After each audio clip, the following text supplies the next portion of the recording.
right, shalom, shalom. Shalom. We are the Hebrew Israelites. We come at you back again with another lesson, man. Lord, willing, edifying in the spirit. But before we get into it, man, we're going to give infinite honors, face the east, give infinite honors, glory, and prayers to the Most High and His Son. Yahweh, Ba'Hashem, Yahweh Shai, Ba'Hashem, Rakakadash. Double honors to our apostles and elders of GMS who rule well, teach the truth 100% no cut. Double shalom and salutation to our and push this word across the four winds and true faith, sincerely giving all diligence, man. We back at you again, man. We got a special guest, man. The brother from Louisiana, Raya. You know, and hey, man, we just about to get straight into it, man. Prophesy some more downfall of this wicked ass kingdom.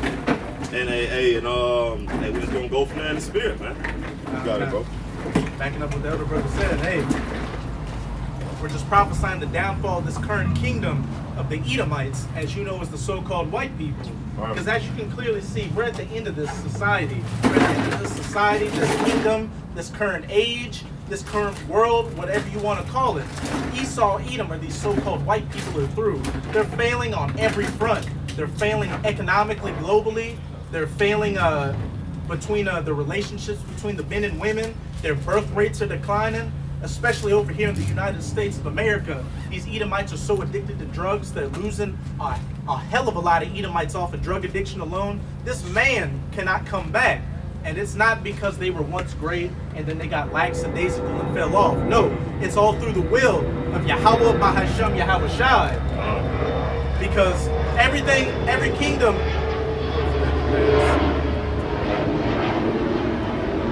every kingdom that has ever ruled, from the Assyrians to the Babylonians to the Medo-Persians, the Greeks, the Romans, which are Edomites, all the way up until today, was set up by Yahweh, Ba'Hashem, Yahweh Shai. Actually, if any brother can remember it, it's in Psalm 70 where it says, promotion comes neither from the east nor the west, but from the Most High. I think I got it. So they can tie right along with Yahweh ruled in the kingdom of men, man. And he gives it to which way you go, whatsoever you want to. I'll pull it out. I got it. Oh, you got it? Psalms chapter 75 and verse 6. It say, for promotion cometh neither from the east, nor the west, nor from the south, but Yahweh is the judge. He put him down one and he set him up another. Hey, that speaks for itself perfectly. Every single heathen rulership that has ever been brought up has only been brought up through the will of Yahweh, Ba'Hashem, Yahweh Shai, to fulfill prophecy. The Assyrians were brought up for their reason. The Babylonians were brought up for their reason. The Egyptians, the Medo-Persians, all the way up until this current beast system we're in right now. The United States, which is a part of that NATO-EU alliance. Right. The fourth beast, the last leg of the fourth beast, the iron toes mixed with miry clay in Daniel chapter 2. Yeah, I got you. We're gonna get it. This Romans 9 and 17. For the scripture said unto Pharaoh, even for this same purpose have I raised thee up, that I might show my power in thee, and that my name might be declared throughout all the earth. Therefore has he mercy on whom he will have mercy, and whom he harden. Keep going. Oh, hey, backing up that Psalm 72. What was according to Romans 9, what was Pharaoh brought up for? To be an affliction unto the children of Israel. And every time the Most High brought a plague unto those ancient Egyptians, what did Pharaoh want to do? He wanted to let the Egyptians go, but the Most High, through his will, because the Israelites go. Through his will, for a particular appointed time, he hardened Pharaoh's heart to fulfill prophecy, to glory the name of the Most High. So Pharaoh kept getting prouder and prouder until the point of the Red Sea, where he chased the Israelites through it, and then the Most High, after completely wrecking ancient Egypt through those plagues, finished it off with closing the Red Sea on those Egyptians. And it's no different than these modern day spiritual Egyptians. You Edomites have been brought up for an appointed time to fulfill prophecy, be the devil, turn this planet into a wilderness, just so the Most High can show you that he rules in the kingdom of men. Because you Edomites, real quick, because you Edomites didn't do anything by your own volition.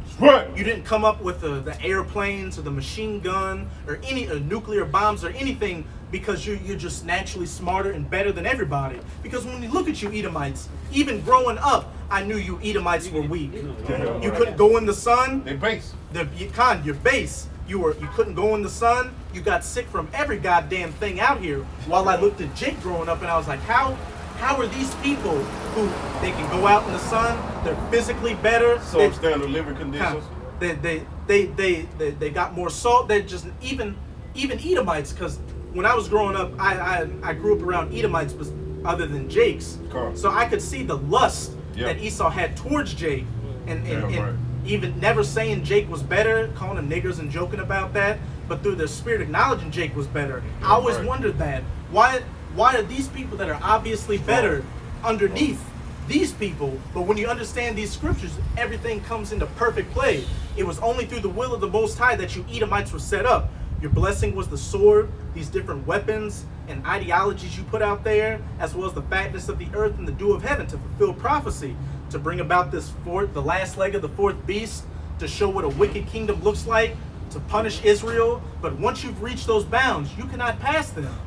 And we're damn near at it, because we can see your kingdom's going down quickly. Yes, sir. You're failing on every single level, and you can't. There's going to be no "Make America Great Again," nothing like that. You won't be able to dig yourself out of this hole that the Most High has been allowing you to dig yourself into. Going back to pretty much the premise of everything, the Most High ruleth in the kingdom of men and setteth up everybody. I'm holding it. Oh, bring it out. I'm holding it. That's figured. And then you got your precept and any other brother. This Daniel 4:17 because he mentioned it. I was holding it. That's the one we were gonna start off with. All right, this matter is Daniel 4:17. This matter is by the decree of the watchers. And who are the watchers? The men you're seeing on the cameras right now, on the highways and byways, as well as put up video epistles. We're the watchers. Hey, they got that movie, The Watchmen. We're watching everything that's going on, watching the news and filtering it through the scriptures, and then coming out on these videos and these the highways and byways preaching the word, letting the elect, the lost sheep, know what time it is. The decree of the watchers, breaking down these scriptures and telling you exactly what times you're living in and exactly how everything's about to play out. Yeah, because we sighing and crying because of the abominations that being done in the midst of our sight, man.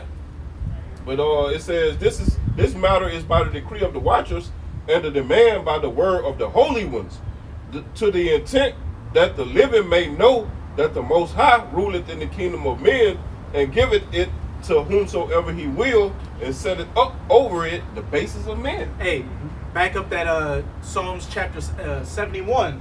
Promotion cometh neither from the east or the west, from the Most High. The Most High setteth up whomsoever he will allow to rule. And right now, it's the basest of men, you Edomites. As it says in Job around chapter 30, that they were children of base men, children of fools. You Edomites didn't do anything of your own volition. The Most High set you up to fill prophecy. And it's clear to see you Edomites are the basest of men. You fornicate with animals, you fornicate with men, children, everything that is completely contrary to the scriptures. You Edomites push out in 100% truth. And hey, one of the best, besides this myriad of other examples you Edomites push out to show that you're the basest of men, is that TV show Jackass. That's just nothing but baseness. They literally had one of those Edomites on that show shoot diarrhea out of his ass at a Target. Like, say, I'm so accurate with shooting diarrhea out of my ass that I can make money off of. That's something a base animal would do. And in no other point in history can you imagine, because the heathens are beneath us. But even when you read about their kingdoms, you would have never read about them glorifying shooting diarrhea out of their ass. No. I got two. Go ahead. Yeah. Brothers that got precepts, just bring them out. I just go. This is Isaiah chapter 54, verse 16. Behold, I have created the smith that bloweth the coals in the fire. The key point, I have created, not the smith had decided, I'm going to be a smith. And I'm just going to blow coals in a fire. I'm going to go create nuclear weapons. I'm going to go create airplanes and machine guns and all that. No, the Most High gave you that. Yahushai, when he was Isaac, when he was giving out the blessings to Jacob and Esau, he gave you that blessing of the fatness of the earth and the dew of heaven and of that sword. And you're living up to it. And what's beautiful about that is not only did Yahushai give you that blessing when you were Isaac, but when he makes his second coming, he's taking it back. He's taking it back as Yahushai. Not meeting you as a man, as it says in Isaiah 47, but as that angelic force, really sonning you. Our son. Yeah. Hey, if I can make a quick point, that's like you give your child your child a toy or something, and they keep on, fucking with the toy until they tear it up and be like, give me this motherfucking toy. And if you can't share this motherfucker with your siblings, then I'm gonna take the motherfucker back, goddamn. Fuck it. So that's how Yahushua gonna do when he come back, man. He gonna take that damn blessing he gave to y'all, and he gonna take it away from y'all, man.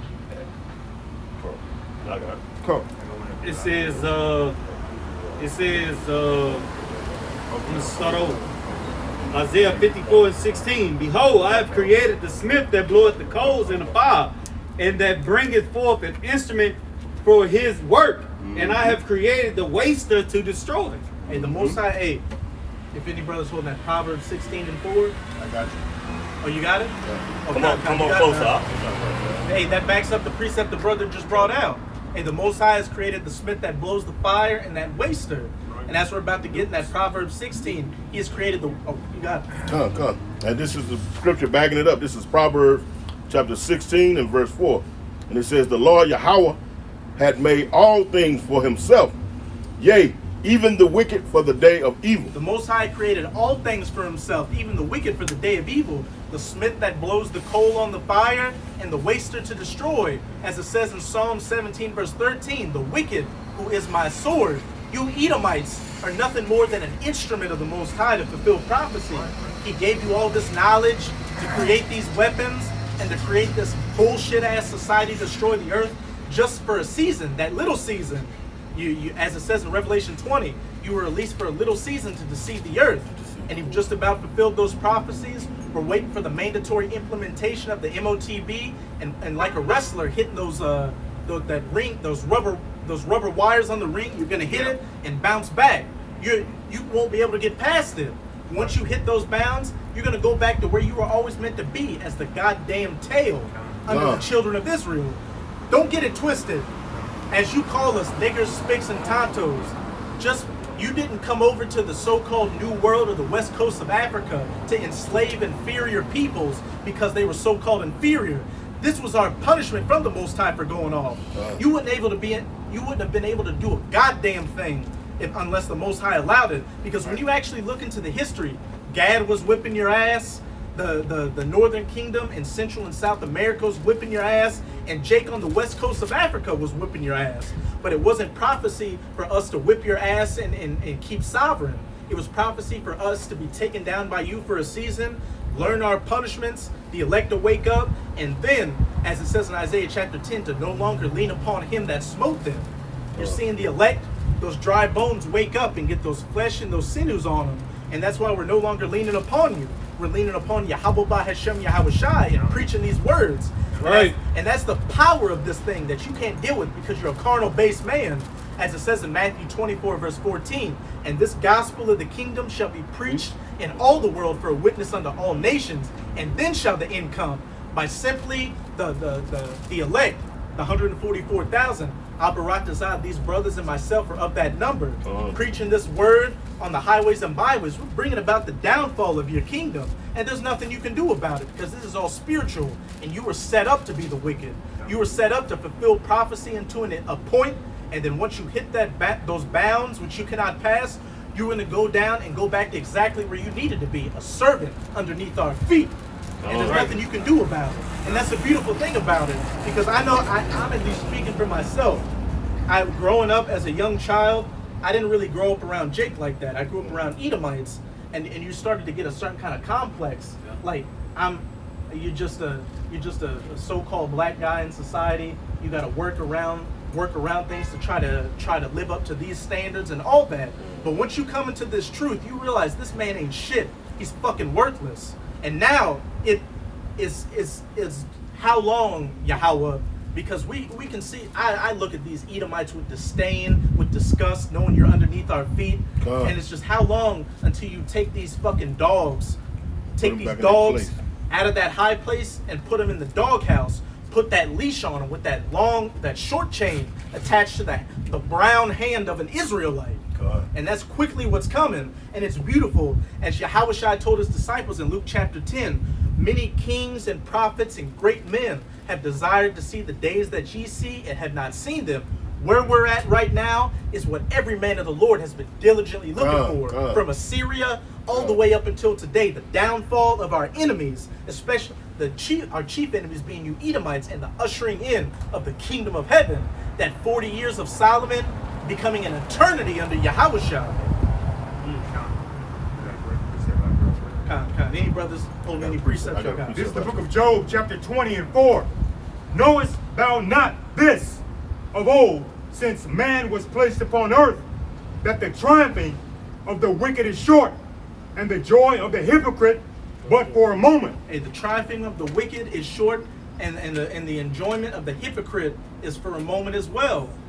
When you think about it, I'm young. I'm 28. So for my short life in this reincarnation, 28 years of seeing these Edomites rule feels like a long time. 500 years to a human mind seems like a long time, but as it says, the days of eternity are like a drop in the ocean to a Most High. We've got eternity waiting for us. We're gonna live the full day, 1,000 years and then some for eternity. So what's 500 years to these measly, what's eternity to these measly 500 years that this dog has been living? Shit, man. When we're really in the kingdom, and Aparat Dazah, these brothers and myself are of that number, and we've got those glorious bodies of that elect number living for eternity, it's going to be like a bad, as I believe it says in that scripture, it's going to be like a bad dream.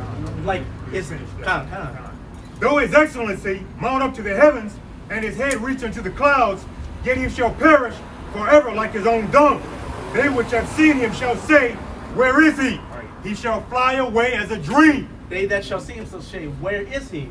And as it says in Job 18 and Isaiah 14, the heathen nations are going to say, is this the man that turned the earth into a wilderness? And what's beautiful in Job 18, it says, before, when Esau was in his rulership, they would say, this is the man that was pretty much a terror unto everybody. But after his downfall, they're going to say, who this is? Yeah, This him? Exactly. Like, they won't even believe that Esau was in rulership and was such a terror unto the earth. That's how insignificant you were.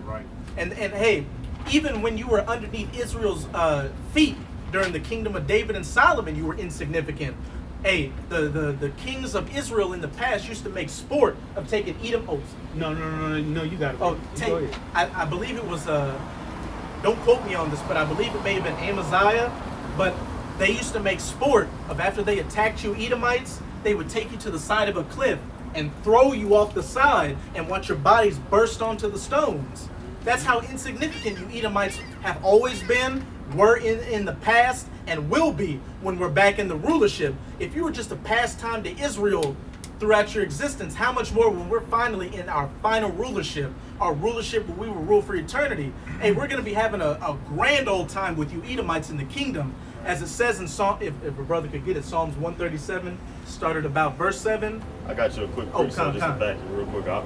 This 2 Chronicles 25 and 12, and other 10,000s left alive did the children of Judah carry away captive, and brought them unto the top of the rock, and cast them down from the top of the rock, and they all were broken in pieces. Hey, and a visualization of that is in that movie 300. And we know that the Spartans were the Lacedaemonians, or Israelites. And King Leonidas, his name is Leonidas, the lion. And what did they show? Those Persians, they got them to the cliffs of the rock and pushed them off. And their bodies were hitting the stones at the bottom and dying. That's what Jake, and that scene was inspired by the scriptures. That's what Jake was doing to you Edomites as a pastime in the past. And also King David and Joab set garrisons all throughout Israel. And it got so bad for you Edomites in the past that King David and his men damn near extincted you Edomites, to the point to where that one king survived and went to Egypt and was able to bring back that lineage. That's how close we got you to the end. But hey, once the house of David, once we're in the kingdom of heaven, after that 1,000 years, we're going to finish that job, as it says in Obadiah. You Edomites, you have no power of your own. You had this little season to show you're commando, you're the Terminator, you're Dirty Harry, you're all this bullshit. And that's exactly what it is. Hollywood, a fantasy, a movie. And a lot of them actors are Jakes anyway. That's why you were able to have that salt in those movies. But when you see the average everyday Edomite in everyday life, he's fucking weak and feeble. Tripping over his own feet. Con. Can't even walk right, man. Look at Sleepy Joe. He can't even walk up on Air Force One without tripping and falling over. Can't even walk up damn stairs, man. Without busting this shit over. When he was talking to those gutter rats, when he was talking to those gutter rats, he fell asleep during a presidential meeting. Like that's the state of Esau Edom right now. Sleepy Joe is the legacy that's left for you Edomites in Babylon, and the last leg of this fourth beast in general. I got a quick precept Real shit. dealing with when you spoke about America coming back, make America great Got again. it. And just to back what the brother was saying, if Saul had did what the Lord commanded him by way of his prophet Samuel, you Edomites would have been done away with. So that's just proof that you're going right back to that state. But as far as making America great again, this is Jeremiah chapter 51 and verse 7, and it reads, starting at verse 7. It says, Babylon had been a golden cup in the Lord's hands that made all the earth drunken. The nations have drunken of her wine. Therefore, the nations are mad. If I can say real quick, it says Babylon has been a golden cup in the hand of the Most High. And back in the early days, what was America known as? The city, the country with the streets paved with gold. That melting pot. The American dream, where everybody could come and make it, and that's what's got these nations drunk off of that wine. Hey, it started with so-called capitalism. What's it gone on to now? Feminism spread to these different nations. The alphabet agenda beginning with LG. Any other wicked philosophy you Edomites have pushed onto the rest of this world, and the nations have become drunk or spiritually bad off of it. And that's why these nations are starting to go back to their old ways, dropping the US dollar and building up their military arsenals. The weak saying they're strong, as it says in Joel chapter 3, to eventually shoot those 200 million nuclear missiles onto your ass. And it's not just going to be these heathen nations, but other Edomite nations as well. The other parts of this beast and those 10 horns, the EU and NATO. Everybody is about to light that fire under your ass, and you ain't got enough water to put it out. I must get this. It's Jeremiah 50 and 23. It say, how was the hammer of the whole earth cut asunder and broken? How was Babylon become a desolation among the nations? And you know what's beautiful about that precept, considering America or Babylon as a hammer? I've always heard people talk about the U.S. military as a hammer. They say, hey, if you're a hammer, every problem's got to look like a nail. And that's how the U.S. military gets down. They're the hammer of the earth, and every problem looks like a nail. They go to these different countries, completely wreck shit on them, set up shop, and turn it into a little Babylon, a little wickedness. And there was a book written by a man who was considered an economic hitman. It was called Confessions of an Economic Hitman, which I recommend you can read out there, where he said, my job was to go to third world countries that were rich in natural resources and try to do business with them to try to get America to fuck them over. First, we would send in the economic hitmen, which would go to like a leader of a third world country and say, look, we know your country's got oil, lithium, rare earth minerals, or whatever. How about this? Not for the rest of your country, but for you. We will set up your family for life. You'll be able to get the most beautiful women you want, American military backing you up, money, US dollars, you name it, if you just play ball with us. Yep, destroy the heart. And if they said no, then they would send in the jackals, which were CIA hitmen. They would send in the black ops, like Call of Duty and all that, those missions you play, that they'd send in the black ops to go and try to assassinate the man. And we saw that with Nicolas Maduro. They sent in those drones to try to kill him. And if the assassinations didn't work, then they would send in, and was it saying Isaiah? They refer to the king of Babylon as Leviathan. They would send in the Leviathan force, and this is what they called it, which was the U.S. military. That was the code name for it. They would send in the Leviathan force, like Iraq, Afghanistan, whatever, to just pave over whoever was ruling at the time, to set up a puppet government, to steal those resources and just spread that wicked wine or that philosophy to make these nations mad onto that country. I'm gonna finish it up. Like, but we being the men of the Lord, man, Lord willing, we those men, we the ones eating up Leviathan, man. By goddamn tearing down those strongholds, man, revealing his lies, his secrets, man, his treachery, man. I got a quick pre. Oh, Go ahead. kind of real quick. This back. This Revelation 17 and 16 from earlier. And the 10 horns which thou sawest upon the beast, these shall hate the whore, and shall make her desolate and naked, and shall eat her flesh and burn her with fire. And those 10 horns, of course, are speaking of the European Union, beginning with the European Economic Community, which it was known as, which were the 10 founding nations before it became known as the EU, and the beast is NATO. And we especially saw it during Donald Trump's presidency, how he was making those 10 horns really hate the whore, because he was saying, to these European nations, you got to start pulling your own weight in NATO and taking a certain amount of money out of your GDP to hold it up. And a lot of nations were pissed off about that. And even before then, with the Syrian civil war, the Libyan war, you name it, all these European nations that ever go to bat for you Edomites in America always feel the blowback.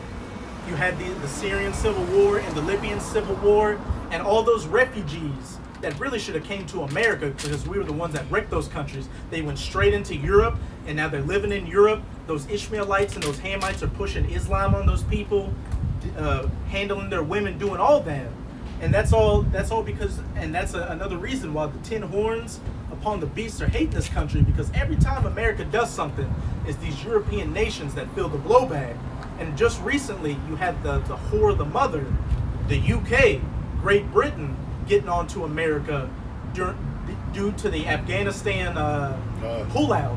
They're saying, look, we spent all this time doing all this just for you to pull out. And guess who's going to get the majority of those, this is how those Great Britain Edomites are thinking, who's going to get the majority of those refugees? We are, while you're just going to go back and sit on your fat ass like nothing happened. Everything you Edomites have been doing in America is the whore has further been making these 10 horns upon the beast hate you. And what it's going to culminate in is them allying themselves with your chief enemy, those Russian Edomites, the North Country in Jeremiah 50 verse 9, and Gog in Ezekiel chapter 38. Those nations gathered unto the North Country to altogether shoot those 200 million nuclear missiles onto you, turn you into the biblical lake of fire from sea to shining sea, and then that desolate, uninhabitable wasteland afterwards. Yeah. Oh. Oh, you finished. Oh, you I had were one quick to back him up. Go ahead. Finish it. Go ahead. This just going back to what he was just saying about Britain. It say your mother shall be sore confounded. Salaki, I ain't even quote. This Jeremiah 50 and 12. It say your mother shall be sore confounded. She that bare you shall be ashamed. Behold, the hindermost of the nations shall be a wilderness and a dry land and a desert. Real quick, hey, read the next two. That's verse 12. That's verse 12. Read verse 13 and 14, and then jump up to verse 9. Just to get it all, but read the 13 and 14, but just to back up what the brother was reading, Jeremiah 50 verse 12, it says your mother shall be sore confounded of you.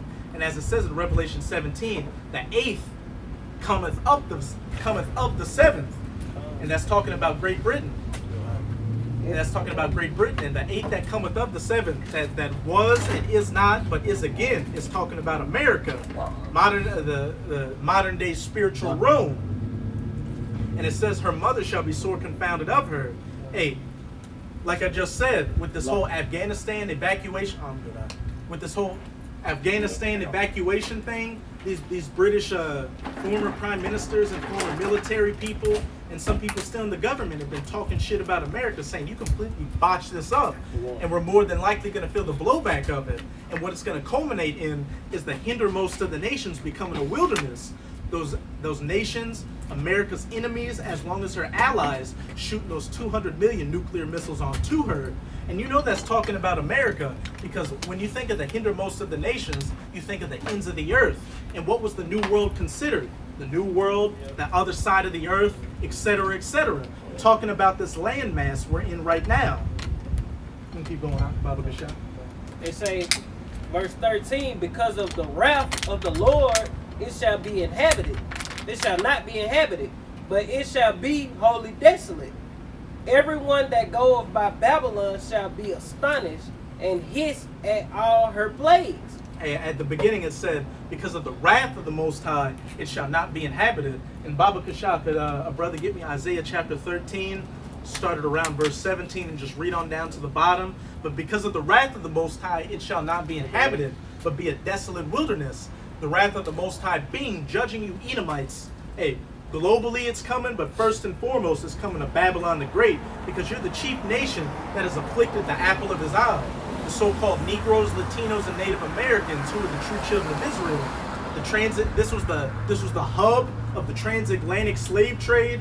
This was the hub of slavery, colonization, the Reconstruction era, all the way up until today. The majority of Israelites have suffered majorly in Babylon the Great, and they still suffer until this very day. The young brother on the other side, Karataza, when we were driving to camp today, we were watching a video where this, you know that term Karen, Edomite bitch, bugging out. She went up to a Eve, a so-called black woman, at a Victoria's Secret and started hitting on her. She started hitting on her, and then when Eve started calling the cops or security on her, she started crying, saying, "I got mental issues. It's not my fault. Everything, whoop-de-whoop-de-woo." That's all you Edomites have been doing. You've been attacking the so-called Negroes, Latinos, and Native Americans, and then when the authorities show up, so to speak, oh, they busted first. Yeah. They the victim. They say you wanted Isaiah 13 and 17. After the brother gets these precepts.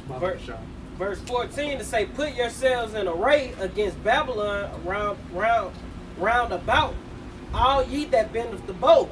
Shoot at her, spare no arrows, for she hath sinned against the Lord Yahweh by Shemiyah. And as it says in Jeremiah, I believe it's verse 50 or 51, her sins have reached unto heaven.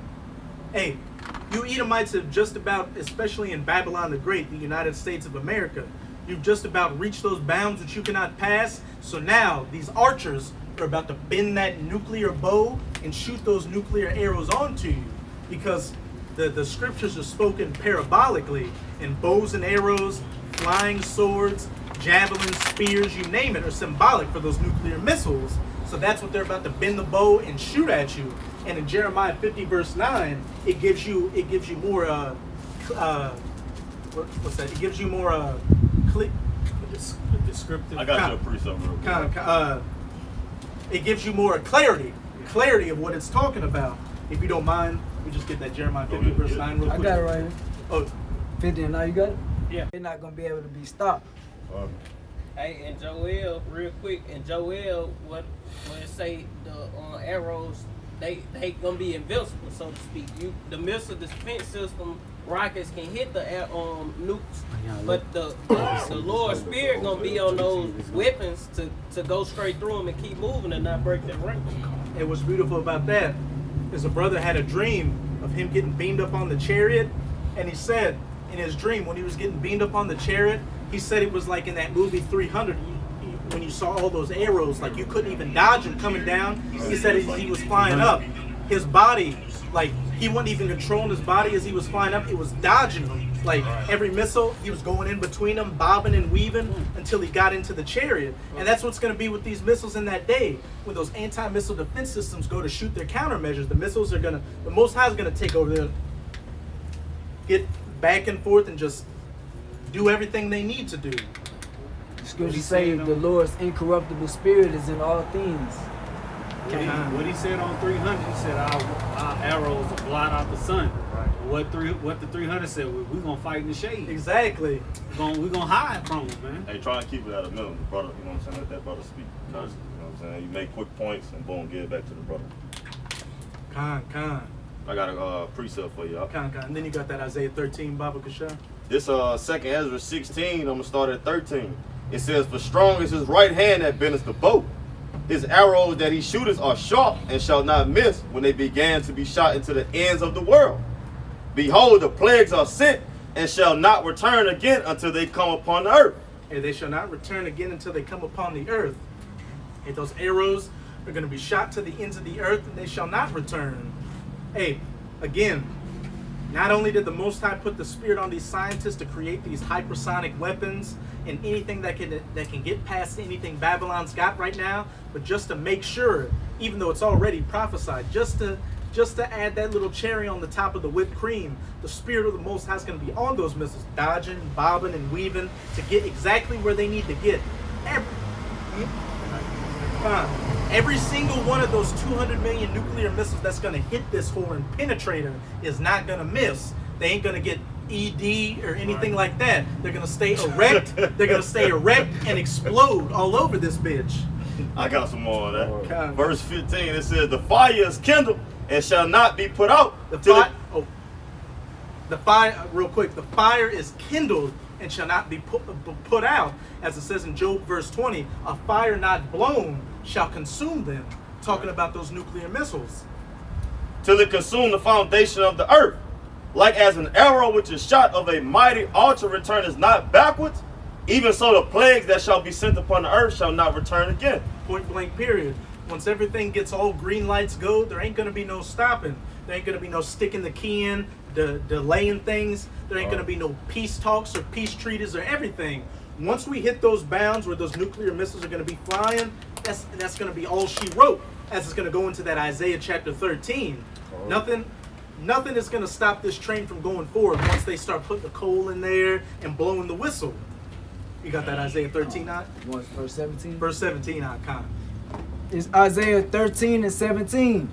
Behold, I will stir up the Medes against them, which shall not regard silver, and as for gold, they shall not delight in it. And those Medes are those spiritual Medes. They're talking about the Russians, the Gog in Ezekiel chapter 38, and the North Country in Jeremiah 50 verse 9.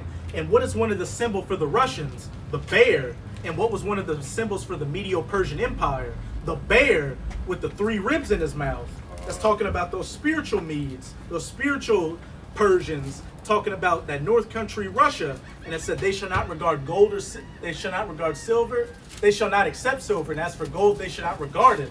Once all green lights are go and the Most High puts the Spirit on them to shoot those missiles, no peace treaties, peace talks, FRNs, or anything is going to stop them from doing exactly what the Most High put the Spirit on them to do. Keep going on. I got a precept after the brothers. Verse 18. Their bows also shall dash the young men to pieces, and they shall have no pity on the fruit of the womb. Their eyes shall not spare children. Hey, the bow shall dash the young men to pieces and shall not spare children. If you're not of that elect number in Babylon the Great, the United States of America, when these missiles hit, it doesn't matter if you're a 1 month old, a 1 year old, 5, 12, 18, all the way up to 88 or whatever year old. Hey, if you're not of that elect number, that bow is not going to spare you. You're going to get that Sarah Connor treatment and get burned up slowly and painfully by one of these 200 million nuclear missiles from sea to shining sea. There will be no mercy except for the elect. And that's the spirit, that's the power we're dealing with. As it says in Exodus chapter 15, the Most High is a man of war. Yahweh is his name. Our power is a man of war. This type of stuff that takes place, that's what really energizes him. So, if I could add, the scriptures also says that with the Heavenly Father, there is no respect to person. Point blank So period. it doesn't matter who you are, man. If you're not of that number, you're done. If you're not serving the Lord, you're done. And the only way to go out honorably is to be serving the Lord. And if I can say real quick, whether you are a martyr on this side, you get beamed up on the chariots. As long as you bend your knee to Yahweh Bahashem, Yahweh Shai, and not to Baal, that's an honorable death. And to back up what the brother was saying, what does it say in Ezekiel chapter 9, verse 4 through 6? Slay utterly young and old, maid and little children, and begin at the house of the ancients. If you ain't of that elect number, you ain't making it. And the death, if you don't get killed by one of these other calamities of Jacob's trouble, if you survive all that, the only thing you get to look forward to is that cherry on top, those nuclear tipped ICBMs. You got it, Doc? Isaiah 13 and 19. And Babylon, the glory of kingdoms, The golden city, the golden cup, the American dream, the place whose streets are paved of gold. This is where you come to make your dreams come true, as Alicia Keys said. it says, the beauty of the Chaldees' excellency shall be as when the Most High overthrew Sodom and Gomorrah. And how did the Most High overthrow ancient Sodom and Gomorrah? With fire and brimstone from the sky. Hey, he did such a work in Sodom and Gomorrah that you can go to that old site and find little balls of pure sulfur that you just need to light it a little bit with a lighter, and takes up in fire. And that was thousands of years ago, and that is still around. And besides being known as Babylon the Great, what is America also known as pursuant to Revelation 11, verse 8? Spiritual Sodom. Spiritual Sodom in Egypt. So the spiritual Sodom, the spiritual modern Sodom and Gomorrah is going to be destroyed with modern fire and brimstone. Those 200 million nuclear-tipped ICBMs. You got to keep going on. You'll just go down to the bottom. Verse 21. It shall never be inhabited, neither shall it be dwelt in from generation to generation. And is that talking about ancient Babylon, which is in current day Iraq?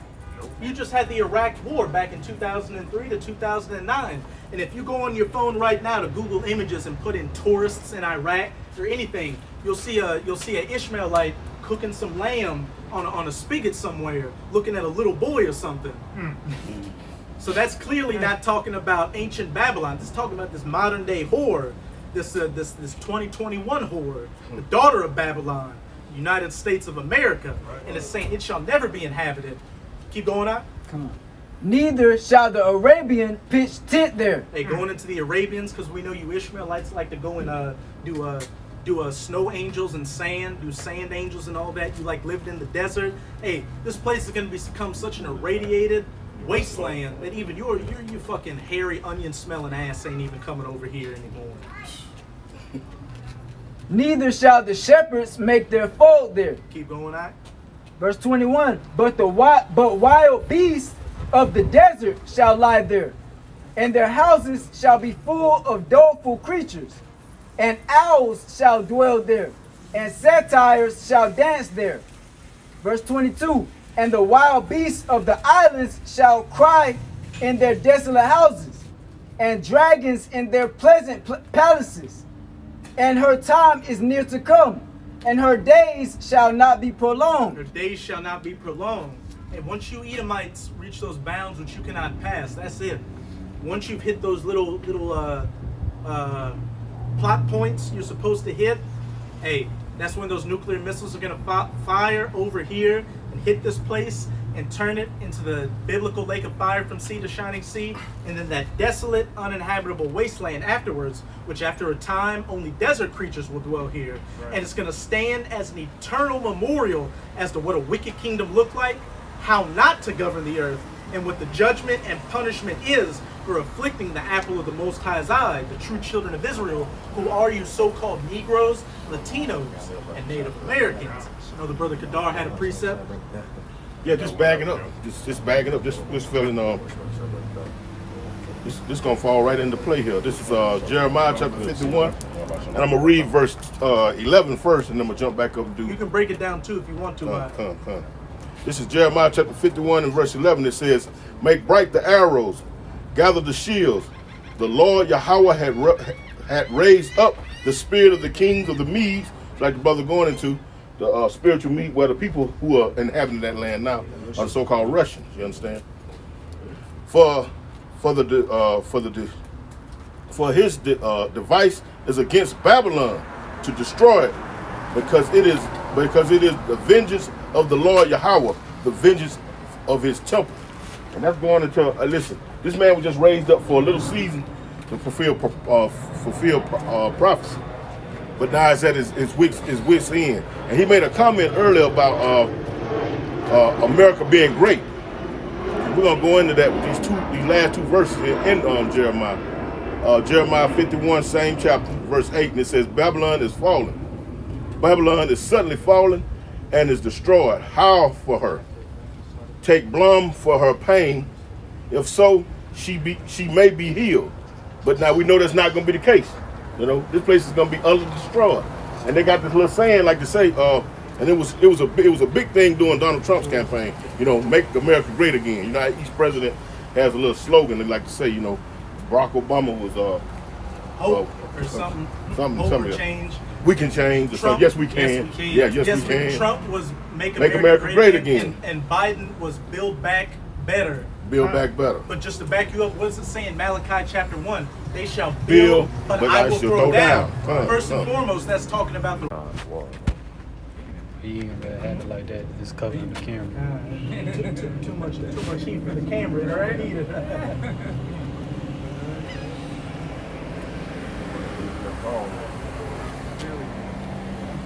it in the cooler. I'm gonna just hold it. That's why I keep it on. It's back going though.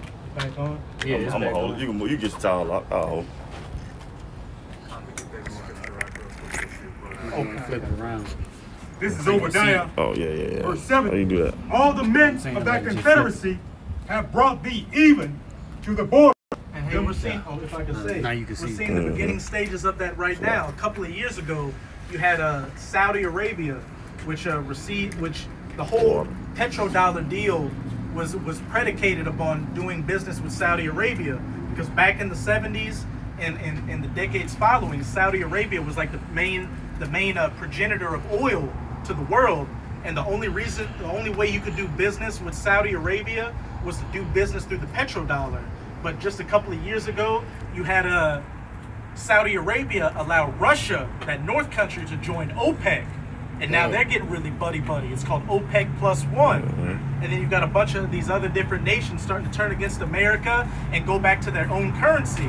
I was watching a video last night saying that around 30% of central banks are beginning to drop their assets in the US dollar and put more assets into the yuan, as well as the euro and these other currencies. And ultimately, what they want to get their money, what they want to get their interest into, is a central bank digital currency.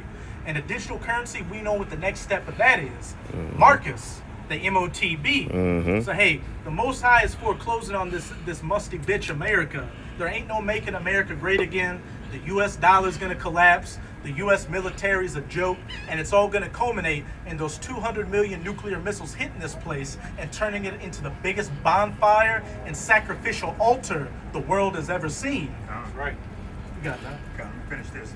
The men that were at peace with thee have deceived thee and prevailed against thee. They that eat thy bread have laid a wound unto thee. There is none understanding in him. They that eat thy bread, and bread is something you sustain yourself with.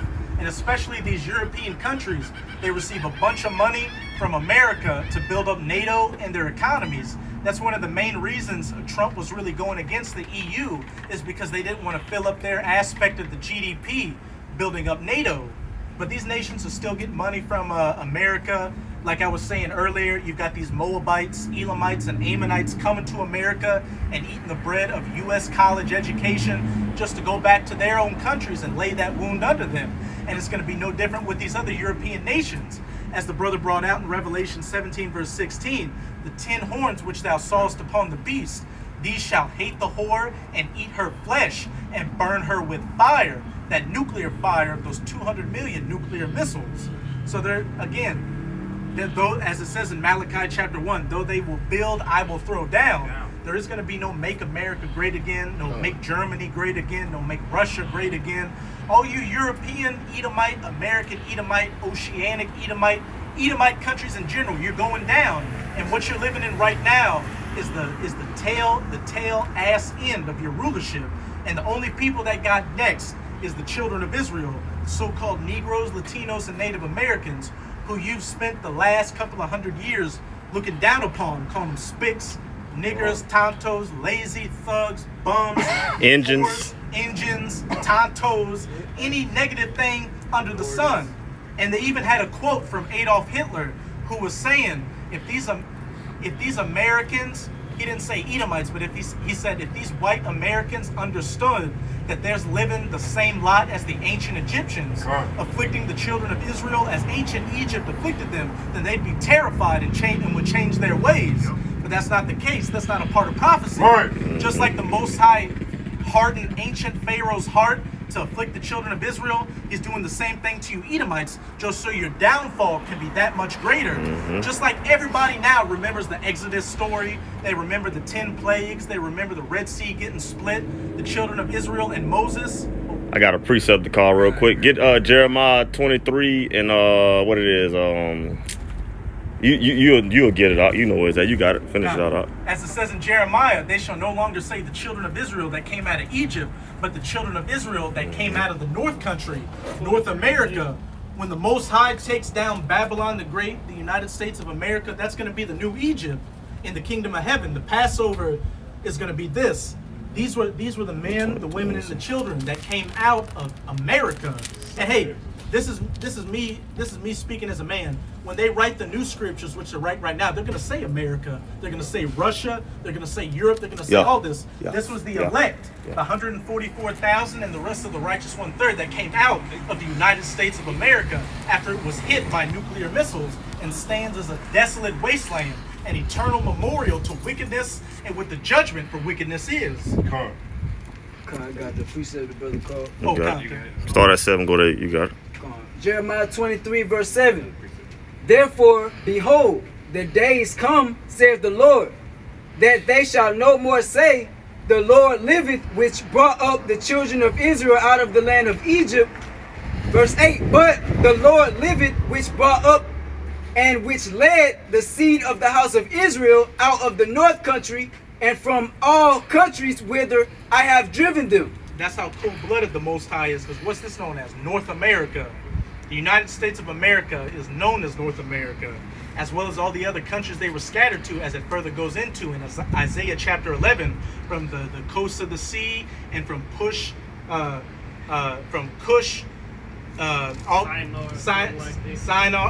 those other heathen nations where they shall come to from the ends of the earth, being brought back into their own lands. But what's beautiful, hey, it shall no longer be said the children of Israel that came out of Egypt, but the children of Israel that came out of the north country. And to you sincere Akim out there, we're living through the Acts of the Apostles right now, 2.0, and we're living through Egypt 2.0. Everything you can see our people doing, bugging out and being worthless 2/3. Hey, that's what the men of the Lord back then saw. We're coming back in our same lot, as it says in 1 Corinthians chapter 14. The spirit of the prophets is subject to the prophets. We've got the greatest honor right now. Back in that Luke chapter 10, and I said, Yahushua speaking to his disciples, and I say unto you, many great men and kings and prophets, roughly paraphrasing, have desired to see the days that ye see and have not seen them. We're in these times where we are literally a hair trigger away from all hell breaking loose and the kingdom of heaven being established. So this isn't the time to be getting weak. This isn't the time to be looking back like Lot's wife into the world. And of course, we got demons messing with us, and we got a whole host of problems bothering us, but we know that we can see the finish line. We can see that little bit of red tape we got to run through. All we got to do is just pull it out of ourselves to not get tired and winded. Just bust through that tape and drink that, the people hold out the water. Keep drinking that spiritual water that the angels are holding out for us to keep going forward. To back you up, I just finished in verse 8. You got it? It says, and they shall dwell in their own land. And they shall dwell in their own land. And when you go into the end of Ezekiel chapter 37, what does it say? That I shall bring them into their own land. And David, you got it? I was about to pull it. Oh, you got it then. I got it. No, I ain't got it, but I'm going to pull it though, Hey, we'll wait for you, Akim. Oh, okay. It's the spirit. Just maybe that up. 37. About 20. So, About, you can start verse 21, and there's a lot of meaning there. Just read 21 to 25. all right. This is Ezekiel 37 and 21. And say unto them, thus saith the Most High Yahweh, behold, I will take the children of Israel from among the heathen, from the north country and from all the nations I have scattered them to. whether they be gone, and will gather them on every side, and bring them into their own land. They back it up with the brother said, bring them back into their own land. And when you read up further up in Ezekiel 37, it talks about the two sticks being brought together. The southern kingdom, or Judah, Benjamin, and Levi, you so-called Negroes, Haitians, West Indians, Jamaicans, all that. And the northern kingdom, you so-called Latinos, Mexican, Colombian, Brazilian, all that, to the North American Indians and the Seminole Indians, or the Reubenites. Those two sticks being brought back together into that one stick. And we're looking at the stick right now. All 12 tribes with their true biblical names right here, and the bywords that the heathens, chiefly you Edomites, have given us. And then coming by that too. Then also saying ain't gonna be no more northern kingdom, southern kingdom. It's gonna be Israel on the planted. That's it. You know, no more vexing each other, looking at each other sideways or some shit. The land tribes looking at us like we're a bunch of niggas, like the so-called white man. You know, we're all gonna be on one accord, peace and harmony. If that's what you call it. You know? All right, it's 20. We finish 22. And I will make them one nation in the land upon the mountains of Israel, and one king shall be king to them all, and they shall no more. And they shall be no more two nations, neither shall they be divided into two kingdoms anymore at all. Backing up exactly what you said, they shall no more be two nations or two kingdoms. It's simply going to be the 12 tribes of Israel. When you see a brother of a different tribe, that's my brother. It's not. That's Issachar. That's a Spick. That's a nigger. That's a Tonto. That's Bobby Brown. None of that. It's to be simply an Israelite. And that's going to be beautiful because we see our people bug the hell out. Like our elder brother down in New Orleans, Jack, and I always talks about that. That's going to be, even that, just saying it may seem small compared to the bigger mysteries of the scriptures, but that's going to be a beautiful thing. All of Israel will love each other. Those curses are no longer going to be on us. We're going to see a brother is my brother, sister is my sister. We're not going to have those evil eye. Everything is just going to be perfect. The women are going to be beautiful. The men are going to be handsome. Everybody's just going to be perfect. And they're going to have the laws, statutes, and commandments in us. We're never going to go off again. 23. Neither shall they defile themselves anymore with their idols, nor with their detestable things, nor with any of their transgressions. But I will save them out of the dwelling places wherein they have sinned, and will cleanse them. So shall they be my people, and I will be their power. Hey, and the elect are getting cleansed of their transgressions and their sins right now. As it says in Isaiah chapter 19, we're in the spiritual altar of Egypt, making our bodies a living, and that part isn't in it, but we're in the spiritual altar, crying unto the Most High. We're making our bodies a living sacrifice unto the Most High. Hey, we're doing the best we can to follow these laws, statutes, and commandments to the best of our abilities. The elect are really trying to change their lives here, which you can see is a testament to these brothers on this camera. And just to see brothers that may not be on the cameras right now, they're walking their daily life, not eating pork, not committing adultery, keeping a beard on their face, not lining up, not being a nigger or a spick or a tonto, calling themselves American, Islam, or Kemet, or any of that bullshit. They're calling themselves after Yasharallah.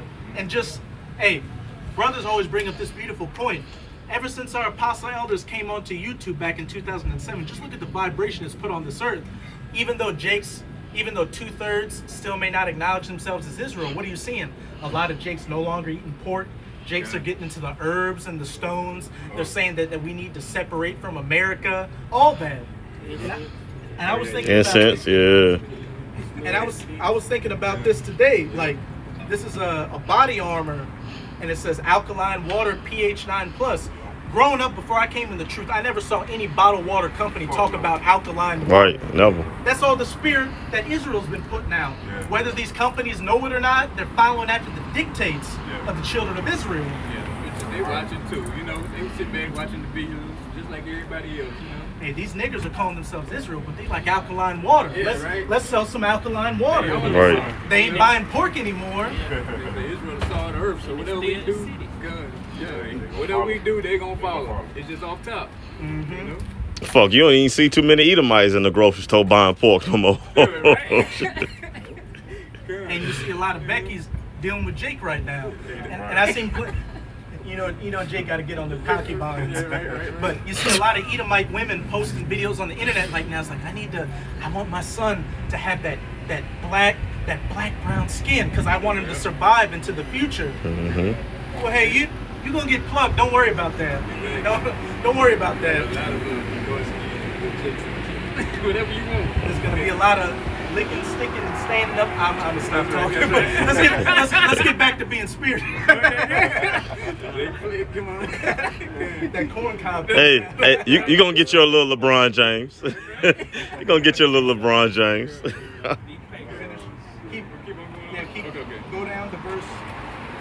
Go down to verse 26, and then you got it. And then whatever precepts other brothers got, you got it.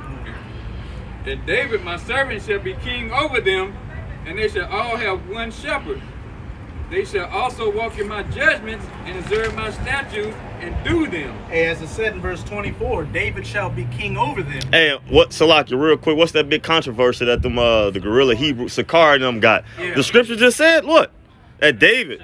And we know above David is who? Yahweh Shah, of course, and Yahweh. But man, that kills everything that they were talking about, like Elder Yahshua was putting out, man. Upon Peter shall I build the rock of my church. Exactly. And give him the keys. And then in Revelation it says the keys of David. And if Peter was built to be the rock of the church, and it's saying David shall rule over them, that's that's showing that David and Peter are synonymous, and that David is Peter in the reincarnation. And not only in that Ezekiel 37, but also in Hosea. Also in Hosea as well, it says that King David shall be established again as our king over us. Second Samuel. Matter of fact, let me get it real quick, Baba Kushab. This let me see. Is it second? Let me see. All right, bam. This is right here. This let me make sure. It's a lot. You keep talking, it's a lot. Oh, hey. Hit it. Yeah, this it. This 2 Samuel 2 and 4. I'm gonna start at 47, go to 51. It says, "The Lord liveth, and blessed be my rock, and exalted be the Most High of the rock of my salvation. It is the Most High that avenges me." And we know who talking right here. This is David. And David was Peter, and what Peter means, rock. And it says, verse 48. It says, "It is the power that avenges me, and that bringeth down the people under me, and that brings me forth from my enemies. Thou also hast lifted me up on high above them that rose up against me. Thou hast delivered me from the violent man. Therefore will I give thanks unto thee, O Lord, Yahweh Bashem Yahushua, among the heathen, and I will sing praise unto thy name. He is the tower of salvation for his king, and shows mercy to his anointed, unto David, and to his seed forevermore." And what's it saying? Psalms, it's in the 60 chapters. It says, "Hey, Moab is my washpot. Over Edom will I cast my sandal. Over a Philistine," talking about the Hamites, they're all going to be under us. Hey, when King David's rulership was up, as well as King Solomon, these heathen nations were under us. So how much more with the house of David? It's going to be no different. We're joint heirs with Yahushua. And so these heathen nations are going to be under us. And, I lost my train of thought. Yeah, pretty much, hey, the heathens are going to be under us in the kingdom of heaven. That's a cut.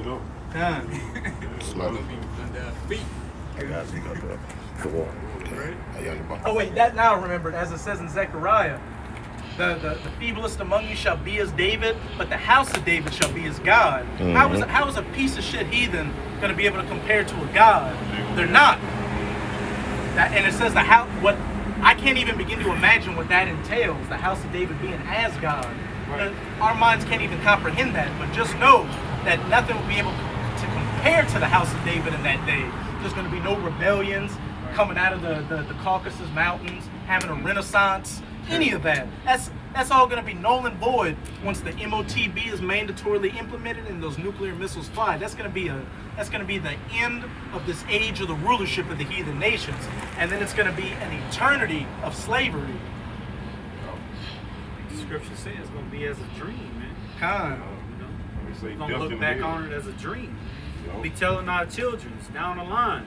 And we used to have these red people over. Our children be like, "Man, yeah, right, yeah, like y'all bullshit. Ain't no way." But it's good. That's how it's gonna be, man. That's right.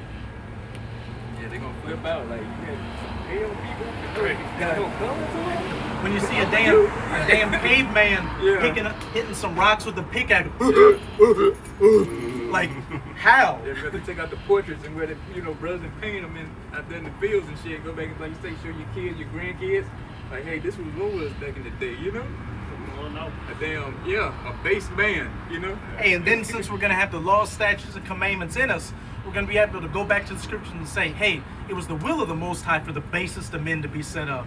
These worthless people didn't do it of their own volition. It was all through the will of the Most High. Right. Got a quick precept that you. Oh, Khan. Real quick. Isaiah 2 and 3.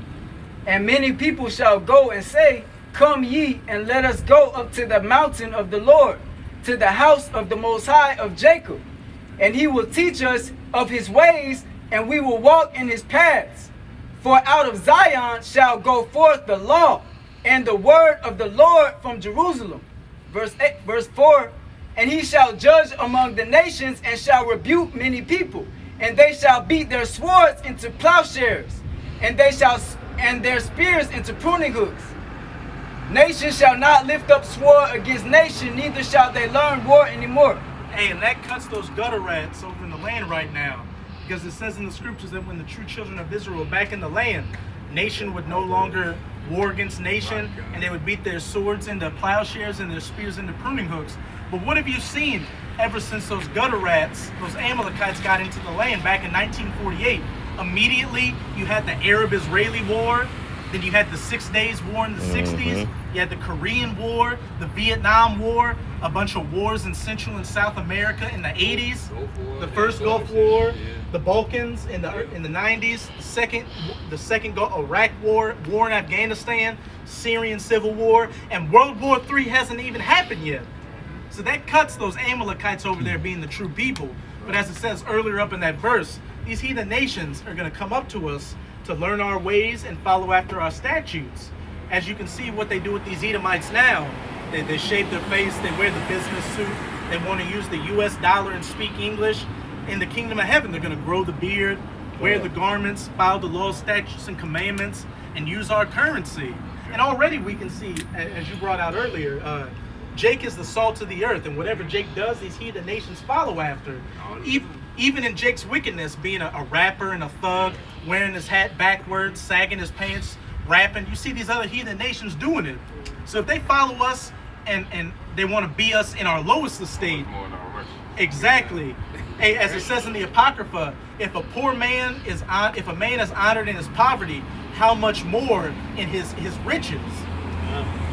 So hey, these heathens are going to have to be righteous by default. That's all she wrote. And it also says, if a rich man is hated in his riches, how much more in his poverty? So hey, these other nations look at you Edomites, you so-called white people, as the scum of the earth. But the only reason they follow after you is because you have the military and the power. But if they could throw you over themselves, they would. So when you're finally underneath our feet, and just like you aided in afflicting Israel's affliction, you're going to aid in afflicting Israel's affliction of you Edomites. These other heathen nations will be like, man, they got Esau under them. I know they're beating the shit out of me. They're beating the shit out of me, but I see this Edomite over here eating some grass or playing hacky sack or something. I'm going to go and Coon for Israel. Cooning for Jake. Yeah. Good. All right, go to 25. Right, this is Ezekiel 37 and 25. And they shall dwell in the land that I had given unto Jacob my servant, wherein your fathers have dwelt. And they shall dwell therein, even they and their children and their children's children forever. And my servant David shall be their prince forever. It mentions David 2 times in the same chapter. So clearly David is going to be our king. This is going to be the order. Yahweh, Yahushai, David/Peter, the rest of the 12, the rest of the 144, the 1/3, and then the 2/3 afterwards. As it says in Corinthians, everything in its order. Everything's going to be in its perfect order in that day, and there's going to be no misconceptions on wherever who stands. And that's the main thing. That's the main problem about this wicked, weak, pathetic piece of shit society. America tries to push equality and that everybody's equal, but we can clearly see that everybody isn't equal. Some people are better at football than others. Right. Some people are smarter in mathematics and science than others. Niggers are looked at as the bottom of society, while a Moabite can come here and get a job and send his children to college and all that. There's clearly no equality here. It's all bullshit. This society is built on bullshit and lies. And that's one of the main things I'm looking forward to in the kingdom. No more lies. Nothing but truth and honesty. Righteousness. No gray area. No more gray area. Exactly. No bullshit. Loopholes and shit, you know? You doing it or you ain't. The only loophole in the kingdom is when Jake loopholes a noose to hang you Edomites from a tree in the kingdom. That's right. Got a quick preset back up. You got it. Well, actually, read me verse 26 and you got that. All right. Moreover, I will make a covenant of peace with them. It shall be an everlasting covenant with them. and I will place them and multiply them, and will set my sanctuary in the midst of them forevermore. I will set my sanctuary in the midst of them forevermore. And it said, moreover, I will make a covenant of peace with them. It shall be an everlasting covenant. You go to Hebrews chapter 8, that new covenant, us replacing those stony hearts with those fleshly hearts, us having the laws, statutes, and commandments in us to where we will never go off again. And that's always been the problem with Israel. When we broke the commandments, death came with it. So if we're unable to break the commandments, what does that mean? Eternity, immortals, never die. And if I can add real quick what the scripture saying, the Lord say he's going to multiply us. So, hey, that just lets you know, man, the Lord controls life and death. As the scripture says, he's the omnipotent power, man. Even if a woman say, perfect example with Abraham and Sarah, man, she was supposed to be barren. The Lord opened up her womb, man. So the Lord controls everything, man. Everything. All we got to do is follow upon that path that he laid out for us, man. Lord willing, we those men. And keep continuing down it, man. And then don't let, like the scripture say, don't let no man take that crown. Or as we say in the world, don't let nobody throw you off your square, man. Off your path, basically. You got it. You got a correct design. And you can break it down, too. This Nahum chapter 3, verse 1. Woe to the bloody city. It is all full of lies and robbery. The prey departeth not. And that bloody city, just reading verse 2, the noise of the whip and the noise of the rattling of the wheels and the prancing horses and of the jumping chariots, talking about Esau, Edom, the wicked, the so-called white man, as it says in Malachi 1 and 4, because this city is full of blood and lies. In Genesis 27 and 40, when Isaac blessed Esau with the sword and the fatness of the earth, Esau rules over the fatness of the earth with the sword, but he not just going around killing everybody. He doing it by deceit, which is why he called it devil, and that's why he doing it with lies. Come on, that's all.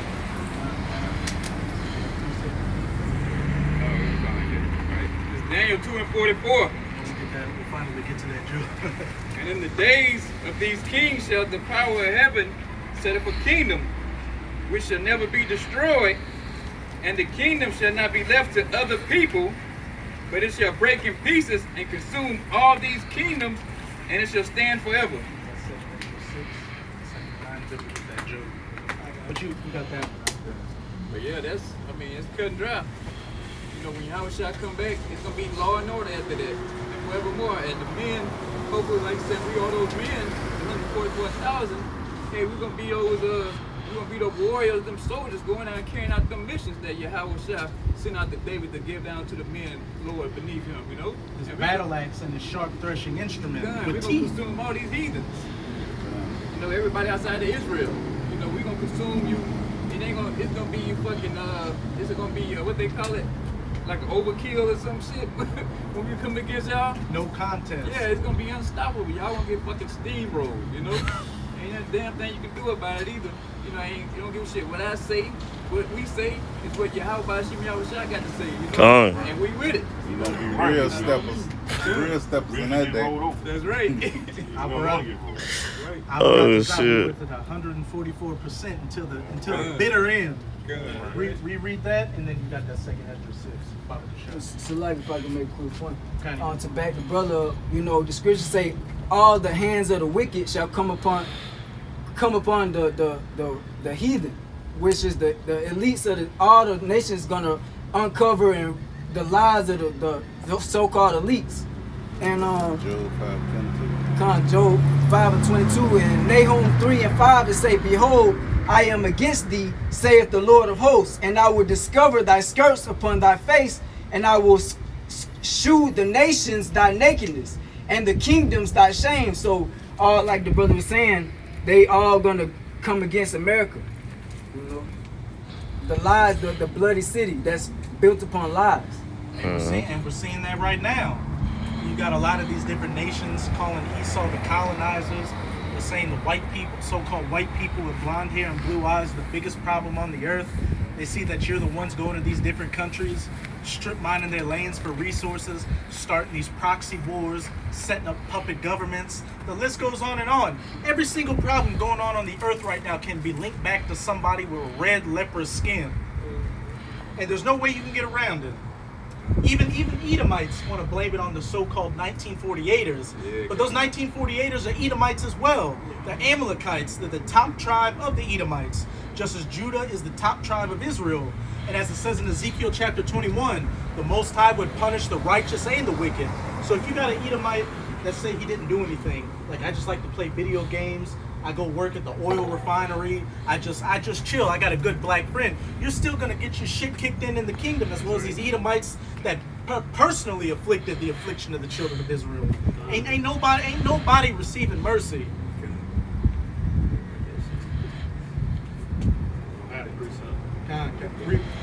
You got the second entrance? Yeah, I got it. Oh, he had it. He said he got the second entrance. Read that one real quick and get the second Ezra 6 if you got it on. Daniel 2:44. And in those days of kings, and in those days of these kings shall the power of heaven set up a kingdom which shall never be destroyed, and the kingdom shall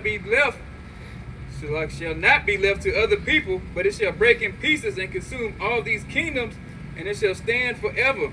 And the kingdom shall be not left to other people, but shall break in pieces. The only people that got next are what you consider the lowest of the low in society. These so-called niggers, spics, tontos, Mexicans, African American, anything you want to call them. They're the ones that got next, beginning with the elect. And the kingdom of heaven, the kingdom of Yasharallah, the king of Yahweh by Hashem Yahweh Shai, is the only thing that's coming next, and it ain't going to go down. And this is all prophesied in the scriptures, as it says in 2 Ezra chapter 6. And this is how we know you Edomites are you so-called white people, because it said, let's let the scriptures speak for themselves. This 2 Ezra 6, I'm going to start at 6. It say, then did I consider these things, and they all were made through me alone. This is Yahweh Shai speaking to Ezra. Or Yahweh Hashem Yahweh Shai speaking to Ezra. It say, and through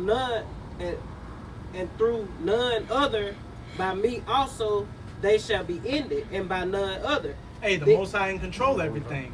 The kingdom gets set up, and the kingdoms come down, all through the will of the Most High. Nobody did anything of their own volition.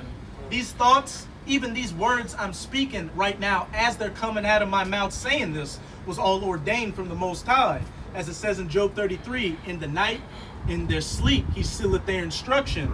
Everything that you're doing today was planned in your sleep yesterday by the Most High. We're all just puppets on strings, but the only difference between the elect is we can see the strings and know who the puppet master is.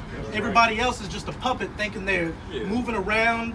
I'm living my best life. I'm living my own truth.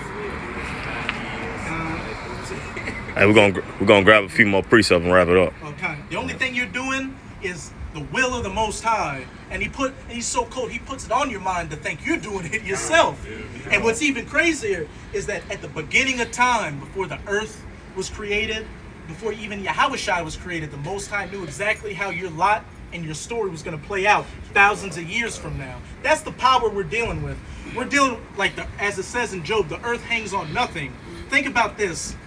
We're dealing with the power that could snap his fingers and make the earth drop off its axis and fall into eternity. If I can make a quick point, the book of life was already written out from the beginning, man. It ain't something that was written out in the middle of our lifetime, man. Let me get one precept, brother. Actually, we'll get every other brother's precept, and we'll close it out on that 2 Ezra 6, Salaki. So any brothers got any other precepts, we'll bring those out, then we'll close it on that 2 Ezra 6. I got this Oh, one. kind. This is Psalms chapter 139, start at verse 10. It says, let burning coals fall upon them. Let them be cast into the fire, into deep pits, that they rise not up again. Verse 11, let not an evil speaker be established in the earth. Evil shall hunt the violent man to overthrow him. Verse 12. And you reap what you sow. I know that the Lord Yahweh will maintain the cause of the afflicted and the right of the poor. Verse 13, surely the righteous shall give thanks unto thy name, the upright shall dwell in the presence. Hey, says in Psalm 49, the saints shall sing aloud in their beds, because meekness and salvation has come to them. And the elect getting set up and ruling over you heathens with that double-edged sword and binding their kings and their nobles with fetters of iron. But as it says in the beginning, the fire and the coals are going to get them. That's going to begin with those nuclear missiles being shot to the ends of the earth, hitting the third part of the earth, the third part of the trees, the third part of the waters, the third part of men, talking about the sons of the wicked. Because while Babylon the Great is going to be the only place that's going to be destroyed, every other place you Edomites dwell, from Europe to Australia, you name it, is going to get hit with a nuke. And then that 1,000 years of playtime begins, where we're going to have our way with you. And then that ultimate coal and fire to burn up the wicked man is going to be that Basra bonfire in Obadiah chapter 18. Right after that 1,000 years, we're going to gather up every single Edomite man, woman, and child and coal you from this planet permanently with fire. And that's going to be all she wrote for the nation of Edom. Leprosy is no so-called white or red skin is no longer going to be a thing on the face of the earth, and everybody's going to go back to that dark brown to light brown to high yellow hue. That's what he said. He's old. Like, look, hey, look at that. We had some old Edomite Mississippi pimp, some old Mississippi simp on a bike saying "fuck you" when we were talking about the scriptures. But hey, he was old, so he lived during the days when they were lynching Jacob. But look at it now. In Mississippi, you got so-called black men plugging Edomite women with 3 feet of corn, and you got so-called black men on his own street corners in his neighborhoods telling him he's a piece of shit, worthless devil, and he's going into slavery. There's nothing you can do about it. There's not a goddamn thing you can do about it. That's right.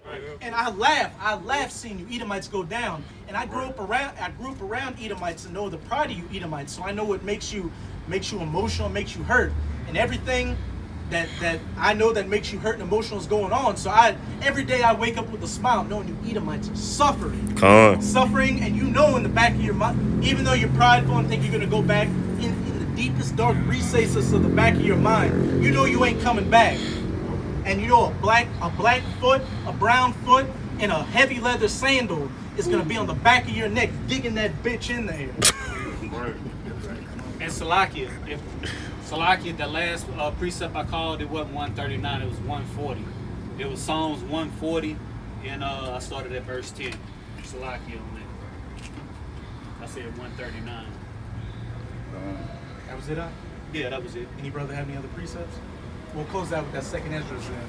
This is the end of the matter and the end of this current age in second Ezra chapter 6. Second Ezra 6 and 7. Then answered I and said, what shall be the parting asunder of the time? Or when shall be the end of the verse?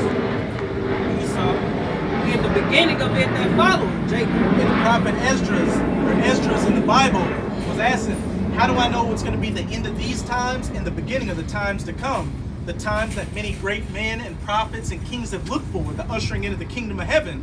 And the angel is about to tell Esdras exactly what the signs of the times and the parting of the asunder is going to be. In verse 8, and he said unto me, from Abraham unto Isaac, when Jacob and Esau were born of him, Jacob had held first the heel of Esau.